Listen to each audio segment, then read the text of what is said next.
a oportunidade. Nós, Maputo e Barcelona, somos umas cidades gêmeas, portanto temos um acordo de cooperação em todos os domínios e a avaliação que Maputo faz é positiva, estamos satisfeitos com aquilo que temos vindo a realizar. E esta visita é também uma expressão dessa relação positiva que existe entre as duas cidades. Sinza é um centro cultural histórico no nosso país, em particular no município de Maputo.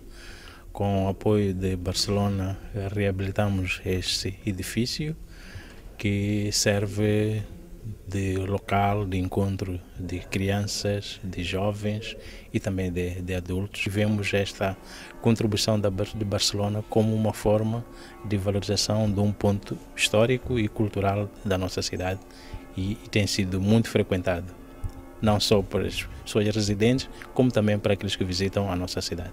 Em relação aos projetos de futuro, neste momento estamos com o apoio de Barcelona a desenvolver um projeto de construção da Rambla, em Maputo, numa avenida importante da nossa cidade, que é a avenida que ostenta o nome do primeiro presidente de Moçambique independente, que é Samora Machel. E esperamos nesta visita que estamos a fazer a Barcelona termos já uma ideia de quando começarão as obras, vamos dizer, da construção da própria Rambla. Também esperamos discutir a segunda fase do Centro Cultural de Sinza, portanto houve uma primeira intervenção que chamamos fase 1 e agora vamos discutir os projetos futuros da fase 2 deste Centro Cultural.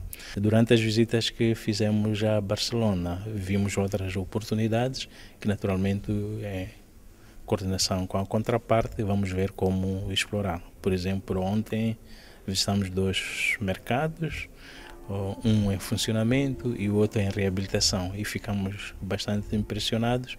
Nós também temos esse desafio em Maputo de reabilitação ou construção de mercados, e esta é uma oportunidade que se oferece e vamos explorá-la.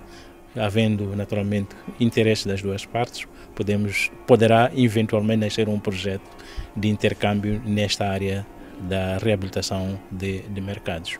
Uma outra oportunidade que tivemos é como a cidade de Barcelona em geral está sendo transformada desde 1986, um marco importante foi em 92 nos Jogos Olímpicos, e todas as imagens que vimos, uma experiência que Maputo pode reter e utilizar.